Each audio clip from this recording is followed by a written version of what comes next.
Hello student, कैसे हैं? एक नंबर। चलिए, हम भी बहुत अच्छे हैं। तो सभी नाइन्थ वालों से एक छोटी सी मिस्टेक हो गई थी। हमने फोर्थ लेक्चर बनाया था लेकिन हम अपलोड नहीं कर सके।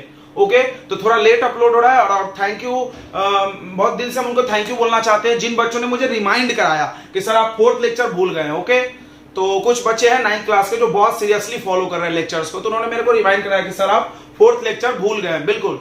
चलिए, तो हम फोर्थ लेक्चर आज अपलोड कर रहे हैं। थोड़ा लेट हो गया बट आप देखो पूरा, और असाइनमेंट का जो क्वेश्चन नहीं बन रहा है अब आपसे बन जाएंगे। ठीक है, तो एक असाइनमेंट का कॉमन सा डाउट आया है, हम उसको थोड़ा सा देख लेते हैं। तो यार जैसे हमको ZnCl3 लिखा है, तो यहां पर जो ये नंबर लिखा है ना वो इसका वैलेंसी होता है। तो Zn का वैलेंसी कितना हुआ बताओ? 3। और यहाँ पे क्या नंबर लिखा? 1। तो Cl का वैलेंसी कितना हुआ? 1। क्लियर हो गया होगा। चलो एक और दिखाते हैं, Zn2O3। तो बताओ इसमें Zn का वैलेंसी कितना होगा? तो ये वाला नंबर Zn का वैलेंसी होगा, कितना होगा? 3।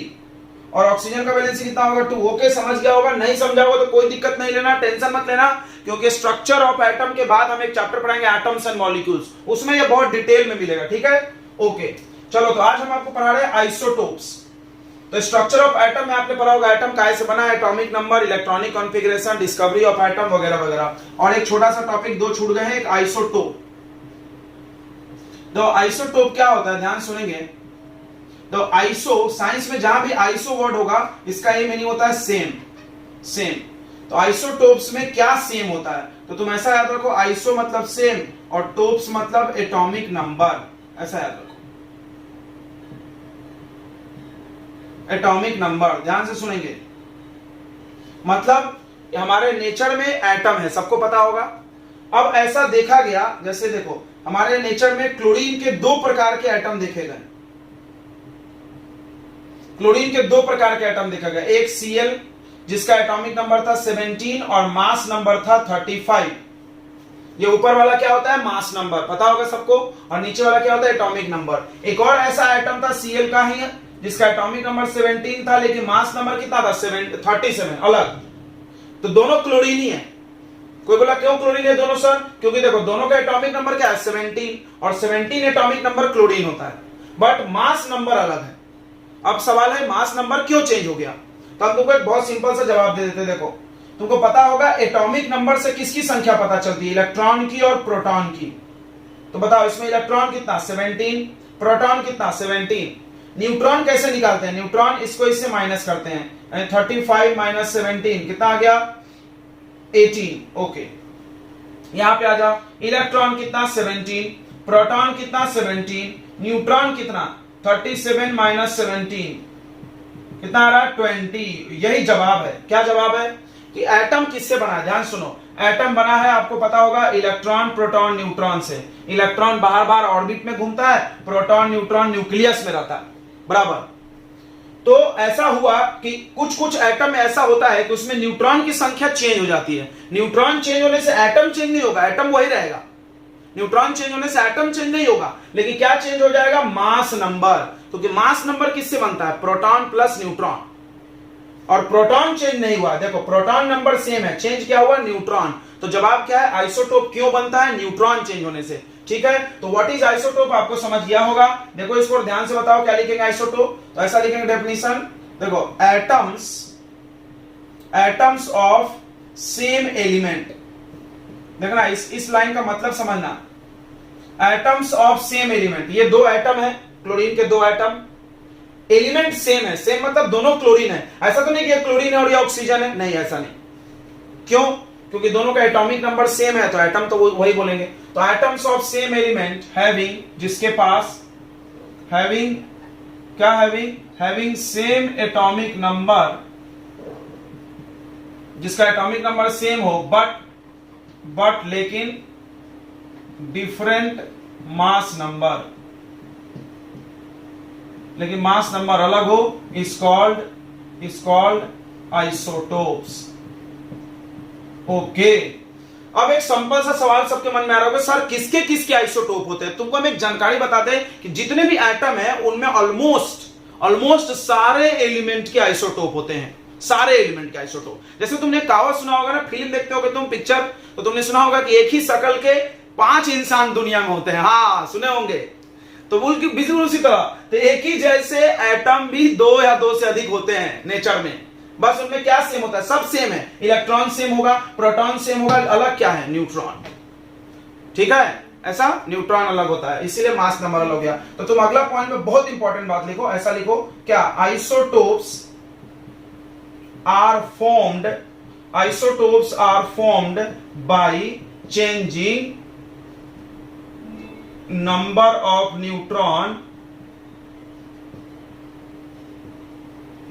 Neutron in atom. ओ तुमको एक और हम फीलिंग दिखा, देखो मेरे पास कोई एटम है पहले से है, मान लो ये कार्बन है, इसमें इलेक्ट्रॉन है, प्रोटॉन है, न्यूट्रॉन। हमने क्या किया, कुछ भी ऐसा जुगाड़ करके बाहर से न्यूट्रॉन लाके डाल दिए इसके अंदर, तो अब ये क्या हो जाएगा, ये आइसोटोप बन गया। यानी आइसोटोप बनाना बहुत आसान काम है, एटम में कुछ नहीं करना है, एक न्यूट्रॉन डाल दो, न्यूट्रॉन चेंज होगा, सोचो न्यूट्रॉन चेंज होगा तो अपने आप वो आइसोटोप बन जाएगा। क्यों, न्यूट्रॉन चेंज होने से एटॉमिक नंबर चेंज नहीं होगा, सिर्फ क्या चेंज होगा, मास नंबर, और मास नंबर चेंज हो गया तो क्या बोलेंगे उसको, आइसोटोप।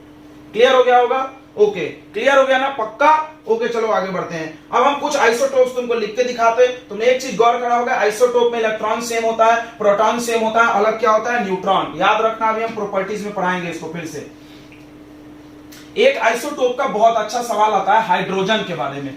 देखो आइसोटोप्स ऑफ हाइड्रोजन जरूर ही पूछा जाता है तुमको, और भी हम बहुत सारे बताते हैं। देखो आइसोटोप्स ऑफ ऑक्सीजन भी देख लो, तो ऑक्सीजन के भी आइसोटोप होते हैं भाई। हमने क्या बोला, ऑलमोस्ट ज्यादातर लोगों का आइसोटोप है। नॉन मेटल में तो बहुत सारे लोगों का है, मेटल में कुछ कम होता है, लेकिन नॉन मेटल में लगभग बहुत सारे लोगों का है। तो आइसोटोप्स ऑफ ऑक्सीजन, ऑक्सीजन के दो आइसोटोप होते हैं, दोनों O ही होगा, ऑक्सीजन ही होगा। एटॉमिक नंबर सेम होगा, ऑक्सीजन का एटॉमिक नंबर कितना होता है सबको याद होगा, 8। मास नंबर अलग होगा, एक का है 16 और एक का है मास नंबर 80। तुम चाहो तो अपनी तसल्ली के लिए इलेक्ट्रॉन, प्रोटॉन, न्यूट्रॉन निकाल सकते हो, नहीं चाहो तो तुमको समझ गया तो छोड़ दो। इलेक्ट्रॉन 8 होगा दोनों में, प्रोटॉन 8 होगा, न्यूट्रॉन कितना होगा माइनस कर लेना, न्यूट्रॉन चेंज होगा, क्योंकि न्यूट्रॉन ही चेंज होता है, सबको पता है। चलो और दिखाते हैं हमें, कार्बन का बहुत चलता है मार्केट में, आइसोटोप्स ऑफ कार्बन। कार्बन के 3 आइसोटोप है, लेकिन दो ज्यादातर इन्वायरमेंट में, दो प्रकृति में ज्यादा पाया जाता है, एक 12 वाला और एक 14 वाला। तो नंबर हम नहीं लिखे तो भी चलता है, क्योंकि नंबर तो सेम ही रहने वाला है। यानी C12 इसको बोलते हैं, इसको C14 बोलते हैं, कार्बन 12, कार्बन 14, दो आइसोटोप।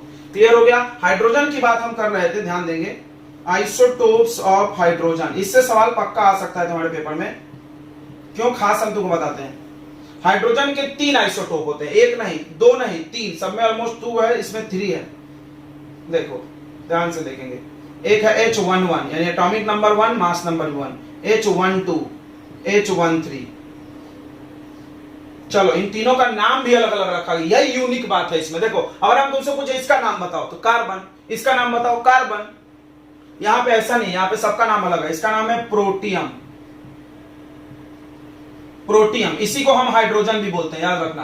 जो तुम सुने होगा हाइड्रोजन गैस, उसमें प्रोटियम होता है, प्रोटियम यानी हाइड्रोजन। ओके, प्रोटियम नाम है, क्यों नाम है बताएंगे। प्रोटियम, इसका नाम है ड्यूटेरियम, याद होगा, डी से डबल होता है, यहां ड्यूटेरियम। टी से ट्राई होता है तो इसका नाम वैसे रख दिया गया, ट्राइटियम। ओके, तो ये 3 आइसोटोप है, इसीलिए सवाल पेपर में आता है। क्यों, क्योंकि इसमें हर बंदे का अलग अलग नाम है, यहाँ पे तो नहीं है ना। कार्बन का आइसोटोप ऐसे लिखना पड़ेगा, ऑक्सीजन के ऐसे, इसका नाम अलग है, नहीं है, इसका नाम अलग है, नहीं है, लेकिन यहाँ है। ये 1 वाले में नाम प्रोटियम, 1-2 है तो ड्यूटेरियम। देखो एटॉमिक नंबर सेम है, मास नंबर अलग। अब इसमें तुमको हम पूछ सकते हैं इलेक्ट्रॉन बताओ, हम तुमको पूछ सकते हैं प्रोटॉन बताओ, हम तुमको पूछ सकते हैं न्यूट्रॉन बताओ। चलो बताते हैं। इलेक्ट्रॉन प्रोटॉन कैसे पता चलता है, एटॉमिक नंबर से। एटॉमिक नंबर 1 है, 1 है, 1 है, एटॉमिक नंबर 1 है, 1 है, 1 है, यानी इलेक्ट्रॉन प्रोटॉन सेम ही होता है, तुमने देखा था अभी।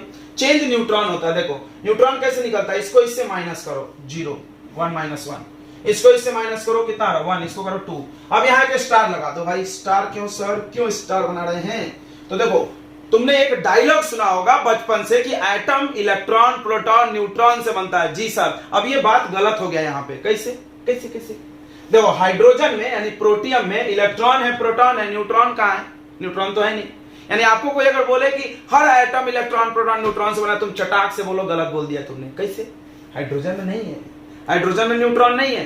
तो ये क्वेश्चन यहां से बन सकता है, आप किसी से भी पूछ दो चलते चलते, भाई एक ऐसा एटम बता दे जिसमें न्यूट्रॉन नहीं है, वो शायद नहीं जानता हो। चलो दूसरा सवाल हम तुमको यहाँ बताते हैं, बड़ा जबरदस्त क्वेश्चन है। जबरदस्त क्या है कि इसका देखो, जितने भी तुम मास नंबर देख रहे होगे, ये देखो मास नंबर को देखो, एटॉमिक नंबर से ज्यादा है, मास नंबर एटॉमिक नंबर से ज्यादा है। यहाँ देखो, यहाँ देखो, ये बराबर है, अरे देखो सब जगह ज्यादा है, ये बराबर है। क्यों बराबर है? क्योंकि ये दोनों इक्वल है, न्यूट्रॉन है ही नहीं इसमें। फील करो, देखो मास नंबर कैसे बनता है, मास नंबर बनता है प्रोटॉन प्लस न्यूट्रॉन। प्रोटॉन तो 1 है, न्यूट्रॉन है ही नहीं, तो मास नंबर भी एटॉमिक नंबर के बराबर हो गया। समझ में आ गया होगा? ओके, तो इसमें 2 क्वेश्चन बनता है। 2 क्वेश्चन अक्सर बच्चे पूछ लेते हैं। पहला क्वेश्चन कि सर ये एटॉमिक नंबर और मास नंबर इसका सेम क्यों है, तो जवाब क्या है? न्यूट्रॉन 0। एक क्वेश्चन हम पूछ लेंगे, एक ऐसा एटम बताओ जिसमें न्यूट्रॉन नहीं है, क्या नाम है उसका? हाइड्रोजन। ओके, चलो इसलिए इससे सवाल कुछ पूछा जाता है क्योंकि इसमें बहुत अच्छी बातें हैं। चलो तुमको हम आगे बढ़ाते हैं। चलो इतनी बातें समझ में आ गई, तो अगला हम लोग पढ़ेंगे यूजेस ऑफ आइसोटोप। आइसोटोप के यूज कहां होते हैं? सॉरी, पहले प्रॉपर्टीज पढ़ लेते हैं, फिर यूज पढ़ेंगे। तो अगला हेडिंग आप सभी लोग लगा दीजिए, properties of isotopes. Properties of isotopes, देखो प्रॉपर्टीज ऑफ आइसोटोप्स, यानी आइसोटोप में क्या खास बात है भाई? तुमने एक 2-3 खास बात तो ऐसे पढ़ लिया है। पहला देखो, दे have same number of electron, same short में लिखे नंबर ऑफ इलेक्ट्रॉन्स, एंड उनमें इलेक्ट्रॉन्स की संख्या और प्रोटॉन्स की संख्या सेम होती है। वाह, एक तो प्रॉपर्टी तुमने अभी देखा था, एग्जांपल दिया था हमने। दूसरा, they have different number of neutrons, उनमें न्यूट्रॉन्स अलग होता है। ओके ओके ओके, ये भी देखा था तुमने, न्यूट्रॉन चेंज होने से ही तो आइसोटोप बनता है। अगला ध्यान से सुनना, दे हैव सेम केमिकल प्रॉपर्टीज, इसको फील करेंगे, सेम केमिकल प्रॉपर्टीज। तो केमिकल प्रॉपर्टी मतलब होता है केमिकल रिएक्शन करना। केमिकल प्रॉपर्टी को तुम वैलेंसी भी समझ सकते हो यार, वैलेंसी भी केमिकल प्रॉपर्टी से पता चलता है। अब थोड़ा सा हम एक बात तुमको दिखाते हैं, देखो क्लोरीन है, क्लोरीन का एटॉमिक नंबर 17, मास नंबर 35। एक दूसरा क्लोरीन है, एटॉमिक नंबर 17, 37। अब तुमको हम बोले इसका इलेक्ट्रॉनिक कॉन्फ़िगरेशन लिखो, सबको आता होगा KLMN वाला, KLM। तो इलेक्ट्रॉनिक कॉन्फ़िगरेशन, नाम को सुनो, इलेक्ट्रॉनिक कॉन्फ़िगरेशन, यानी इलेक्ट्रॉन को देख के लिखा जाएगा। कैसे? यहाँ 2, यहाँ 8, यहाँ 7, 2, 8, 7, यानी इलेक्ट्रॉनिक कॉन्फ़िगरेशन तो सेम रहेगा, तो वैलेंसी भी सेम रहेगा ना भाई। बताओ इसका वैलेंसी कैसे निकलेगा? अगर लास्ट में 5 से ज्यादा हो तो 8 से माइनस कर दो, 8 - 7 कितना आ गया? वैलेंसी 1। इसका भी 1, इसका भी 1, वैलेंसी सेम आया ना, तो केमिकल प्रॉपर्टी सेम होगा। बोलो समझ में आया? तो आइसोटोप में इलेक्ट्रॉन सेम है, इलेक्ट्रॉन सेम है तो इलेक्ट्रॉनिक कॉन्फ़िगरेशन सेम होगा, इलेक्ट्रॉनिक कॉन्फ़िगरेशन सेम होगा तो वैलेंसी सेम होगा, और वैलेंसी सेम होगा तो केमिकल प्रॉपर्टी सेम। तो चलो इसको समझ गया होंगे आप लोग, यानी they have same chemical properties. कोई कारण पूछ लिया तो बता देना, because they have same number of electrons. ओ कैसे भाई? क्योंकि वैलेंसी इलेक्ट्रॉन से ही निकलता है और इलेक्ट्रॉन सेम है तो वैलेंसी सेम होगा। जैसे हाइड्रोजन के 3 आइसोटोप लिखे, तीनों का वैलेंसी कितना है? 1। ऑक्सीजन के 2 आइसोटोप लिखे, दोनों का वैलेंसी कितना है? 2, यानी केमिकल प्रॉपर्टी सेम है। चलो चौथा property, they have different physical properties. तो किसी केमिस्ट्री में 2 प्रकार की प्रॉपर्टी होती है, एक फिजिकल और एक केमिकल। केमिकल प्रॉपर्टीज यानी रिएक्शन करना, केमिकल रिएक्शन। फिजिकल मतलब हम तुमको बता दे रहे हैं, जैसे मेल्टिंग पॉइंट, समझ रहा है? MP मध्य प्रदेश नहीं है। Melting point, boiling point, density, इसकी बात कर रहे हैं हम। तुमको बस ये चीज सोचना चाहिए कि ये किस पे डिपेंड करता है। जैसे देखो सेम केमिकल प्रॉपर्टी हमने कैसे बोला? इलेक्ट्रॉन को देख करके। जिस बंदे को ये आ गया वो तो खुद बता देगा इलेक्ट्रॉन सेम है तो प्रॉपर्टी सेम। बताओ फिजिकल प्रॉपर्टी काय पे डिपेंड करता है? मास पे। फिजिकल प्रॉपर्टी क्या पे डिपेंड करता है? मास पे। अब कोई भी आइसोटोप तुम देख लो तो मास तो अलग ही है ना भाई, मास तो अलग ही है ना, तो मास अलग तो फिजिकल प्रॉपर्टी अलग, बात खत्म। समझ में आ गया? मास तो मास से ही पता चलता है डेंसिटी, कोई भारी है कोई हल्का है। मास कम ज्यादा तो डेंसिटी कम ज्यादा बराबर, मेल्टिंग पॉइंट कम ज्यादा, बॉइलिंग पॉइंट। यहां लिख दो because they have different mass number, okay, अगर हम चाहें तो एक प्रॉपर्टी और लिख लेंगे, जिसको शौक है लिख लो। क्या? दे हैव सेम इलेक्ट्रॉनिक कॉन्फ़िगरेशन, अभी लिख के दिखाए थे, उनका इलेक्ट्रॉनिक कॉन्फ़िगरेशन सेम होगा। दे have same valence electron, they have same valency, सब सेम सेम। क्यों? सब इलेक्ट्रॉन से निकलता है और इलेक्ट्रॉन सेम है। लिख लो, लिखना है तो दे have same electronic configuration, electronic configuration same, और क्या क्या सेम सब लिख दो यहां पे स्लैश मार के। Same valency, same valence electron. Okay done. तो इतनी प्रॉपर्टी है आइसोटोप में, ठीक है। कोई भी एग्जांपल लेके आप समझ सकते हो, मैंने समझा भी दिया। तो आप नोट कर लो फटाक से। इसके बाद हम लोग देख रहे हैं यूजेस ऑफ आइसोटोप। आइसोटोप का यूज कहां हो रहा है भाई? आपने दो दो आइटम पढ़ा दिया, ऑक्सीजन का, क्लोरीन का, हाइड्रोजन का। क्या फायदा है? दोनों यूज हो रहा है, एक ही यूज हो रहा है? तो जवाब है हो रहा है, बहुत सारी जगह आइसोटोप यूज हो रहा है। तो चलो अगला हेडिंग लगा दो, यूजेस ऑफ आइसोटोप्स। आइसोटोप्स के यूज। तो पहला आइसोटोप का यूज आपको हम बता दें, एक तो आप बहुत फेमस है, जानते होंगे, आयोडीन। आयोडीन जानते हैं कि आयोडीन सुने होंगे आपने, आयोडीन युक्त नमक खाओ, ऐसा प्रचार आता है टीवी में, आता है ना आयोडीन। तो आयोडीन का एक आइसोटोप है। तुम पूछने मत लगना क्या है, क्योंकि तुमको उतना पढ़ना नहीं है। आयोडीन 20 के बाहर आता है। आयोडीन का आइसोटोप है, उस आइसोटोप का इस्तेमाल होता है ग्वाइटर डिजीज के ट्रीटमेंट। ग्वाइटर जानता होगा ना, तो वो ऐसा गला बड़ा हो जाता था, पुराने जमाने में होता था, गला फूल जाता था, सूज जाता था। ग्वाइटर वो थायराइड ग्लैंड की वजह से होता है, यहां से हार्मोन नहीं निकलेगा, थायरोक्सिन तो होता है। चलो उतना डिटेल हम लोग कभी पढ़ना नहीं है। पहला है कि ग्वाइटर में हमने बताया, तो ऐसा लिखेंगे हम लोग, देखो, isotope of iodine is used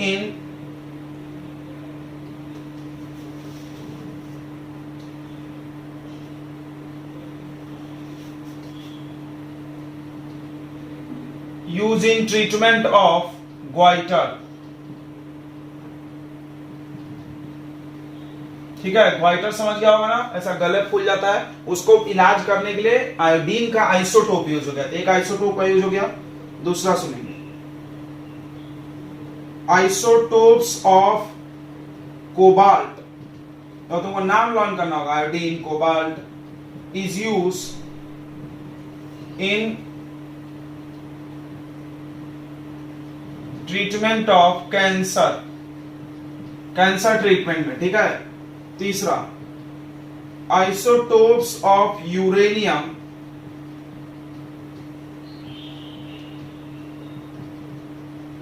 uranium का आपने नाम सुना होगा ना, एटम बम बनता है। हाँ, यूरेनियम बहुत फेमस है, आजकल न्यूक्लियर वार चल रहा है। यूरेनियम यूरेनियम बहुत सुना होगा आपने।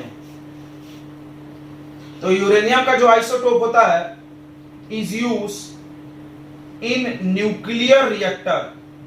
न्यूक्लियर रिएक्टर सुनेंगे। न्यूक्लियर रिएक्टर तुमको नहीं पता होगा, देखो हम बता रहे हैं न्यूक्लियर रिएक्टर क्या होता है। देखो, न्यूक्लियर रिएक्टर एक डिवाइस होता है।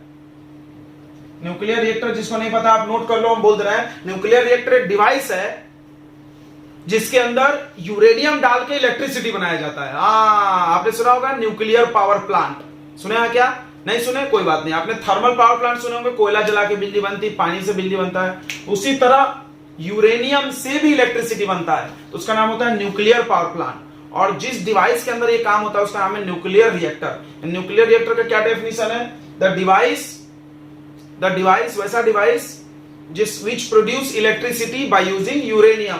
क्लियर हो गया? अब तुम सोच रहे हो कहां यूज होता है, हम तुमको बताते हैं। जो बड़े बड़े शिप होते हैं, पानी में जहाज चलते हैं, उसमें इलेक्ट्रिसिटी कहां से आती है? Nuclear reactor.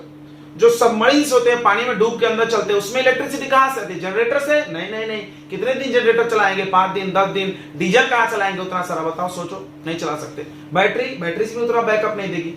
उतना बड़ा सबमरीन चलाना है, उतने सारे पावर कहां से आएंगे? तो न्यूक्लियर रिएक्टर। क्लियर हो गया? क्लियर हो गया ना? न्यूक्लियर रिएक्टर एक डिवाइस है जो यूरेनियम से चलता है। ओके, तो यूरेनियम का आइसोटोप होता है, तुमको हम बता सकते हैं। देखो, यूरेनियम का एक आइसोटोप होता है 238, एक होता है 235। तो ये यूज होता है न्यूक्लियर रिएक्टर में। ओके, नोट करते जाओ। चलो बच्चों, तो अगला आइसोटोप एक टॉपिक है एवरेज एटॉमिक मास। थोड़ी सा हम इंट्रोडक्शन सुनते हैं। दो, हमारे पास क्लोरीन के दो आइसोटोप है, ध्यान से सुनना। एक का मास नंबर है 35, एक का मास नंबर है 37। अब एक सवाल आया, हम तुमसे पूछे बताओ क्लोरीन का मास नंबर कितना, एटॉमिक नंबर कितना, तो 17। चलो कोई दिक्कत नहीं, इसका भी 17, इसका भी 17। अगर हम तुमसे पूछे मास नंबर कितना, तब तो बच्चा फंस गया दुविधा में कि सर हम ये वाला बोले कि ये वाला बोले। बोलो कैसे बोलेंगे? कैसे बोलेंगे? कौन सा बोलेंगे? नहीं बोलेंगे दोनों में से कोई। तो क्या बोलेंगे? एवरेज निकालेंगे। जब कोई दो चीज चेंज हो रहा है तो उसका क्या निकाला जाता है? एवरेज। फिजिक्स में पढ़े होगे, average velocity, average speed. Yes, तो यहां पर भी ध्यान रखना, जब हमारे पास आइसोटोप होते हैं तो आइसोटोप्स के केस में उनका एवरेज एटॉमिक मास निकाला जाता है। ठीक है, तो हम यहां पे लिख दे रहे हैं एवरेज एटॉमिक मास क्या होता है। तो देखो यहां पे इफ यदि इफ एलिमेंट्स हैव, अगर किसी एलिमेंट के पास, if elements have isotopes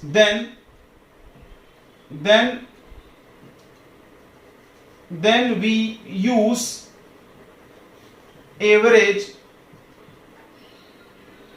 use average atomic mass of that element, यानी उस एलिमेंट का हम लोग मास एवरेज लेंगे। जैसे हम तुमको एक एग्जांपल बता दे रहे हैं, अभी बनाएंगे फिर भी बता दे रहे हैं। क्या एग्जांपल है?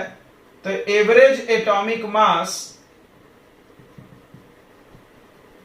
ऑफ क्लोरीन का पता है मास नंबर कितना होता है? 35.5। यूनिट क्या होता है मास नंबर का? यू का मतलब होता एटॉमिक मास यूनिट, याद रखना। जैसे लेंथ को मीटर में नापते, मास को केजी में नापते, उसी तरह एटॉमिक मास को क्या में नापते? यू में। याद रहोगे ना, यू में। यू मतलब AMU, atomic mass unit. You का मतलब होता है एटॉमिक मास यूनिट। ठीक है, नोट कर लेना। तो फिर से सुन लें, क्लोरीन का मास 35 में नहीं है, 37 नहीं है, 35.5 कहां से आया? वही हम सिखाने वाले हैं। समझ में आ गया एवरेज एटॉमिक मास क्या होता है? कि किसी का भी अगर आइसोटोप है तो उसका हम एवरेज वाला मास लेंगे, ये भी नहीं लेंगे, ये भी नहीं लेंगे। ध्यान से समझ लेना। ठीक है, चलो हम करके दिखाते हैं। अब क्वेश्चन कैसा है? क्लोरीन दिया हुआ है, क्लोरीन में दो आइसोटोप है। देखो ये एक 35 वाला, एक 37 वाला। 35 वाला 75% पाया जाता है प्रकृति में, 75% ये है, मतलब ये ज्यादा है और ये कम है। तो बताओ एवरेज कैसे निकलेगा? बहुत सिंपल है, बहुत सिंपल, हम तुमको सिखा दे रहे हैं, ध्यान सुनना। Average atomic mass equal to, करना क्या है? मास नंबर को परसेंट से मल्टीप्लाई कर दो, यानी 35 मल्टीप्लाई 75%। समझ में आया? या 35 का 75% ले लो, 35 का 75% प्लस 37 का कितना परसेंट? 25%। ऐसा ले लो इसको। 35 इंटू,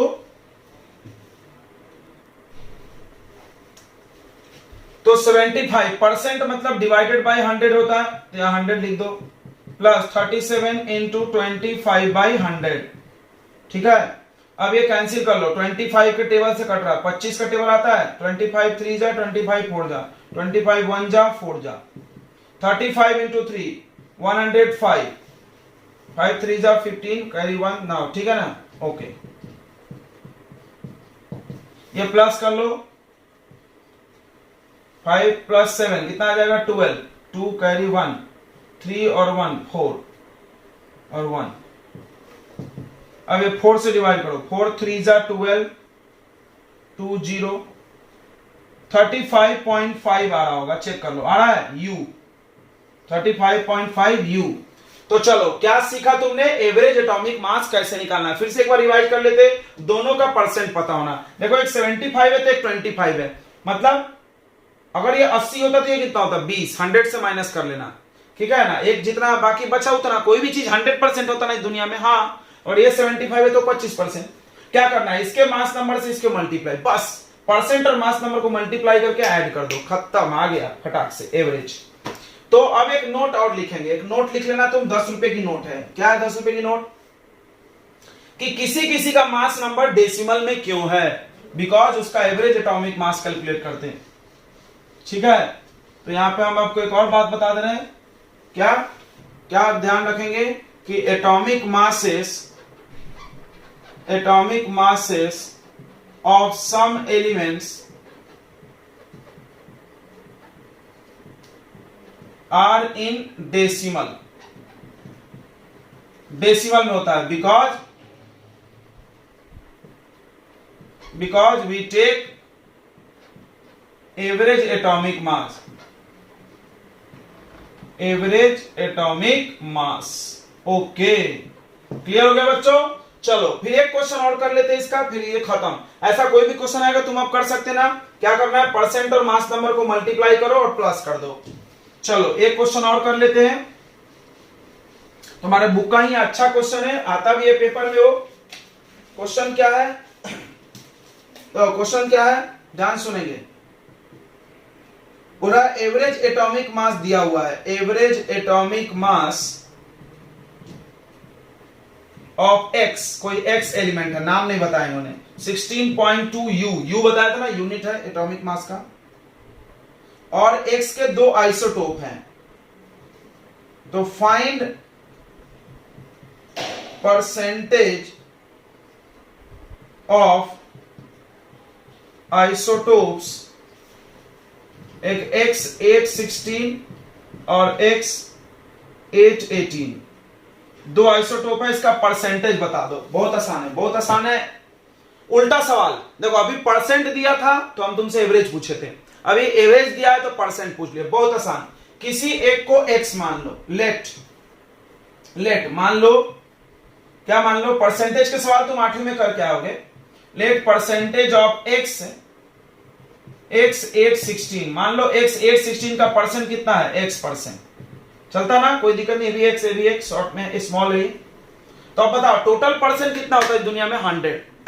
तो अगर एक एक्स है तो अगला कितना आएगा, 100 माइनस एक्स बराबर, मान लो एक 75 है तो अगला कितना आएगा, 100 माइनस 75 यानी 25, ऐसा सोचो। तो परसेंटेज ऑफ एक्स 818, ये कितना आएगा बताओ, 100 माइनस एक्स परसेंट, बस। अब एवरेज का क्या तरीका है, एवरेज कैसे निकालते हो बताओ, परसेंट को मल्टीप्लाई करते हो मास नंबर से, करो वैसे, लिखो एवरेज एटॉमिक मास।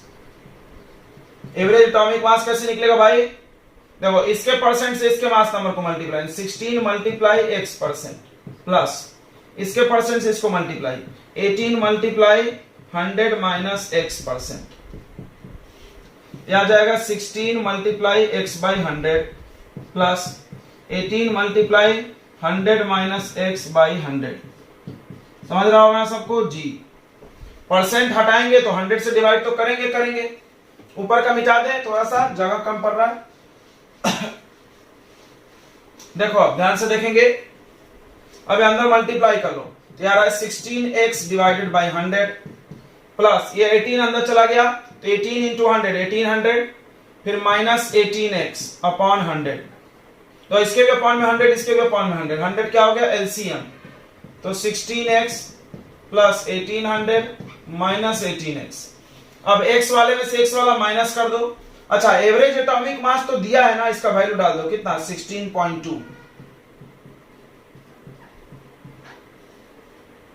अब ये इधर मल्टीप्लाई में चला जाएगा, ध्यान सुनो, समझ रहा होगा ना, इसको सॉल्व करना है बस, ये डिवाइड से इधर मल्टीप्लाई, 16.2 इंटू 100, 16 में से 18 गया, ये 1800 लिख दो, तो बचेगा कितना 2x, बिग नंबर का साइन लगेगा माइनस।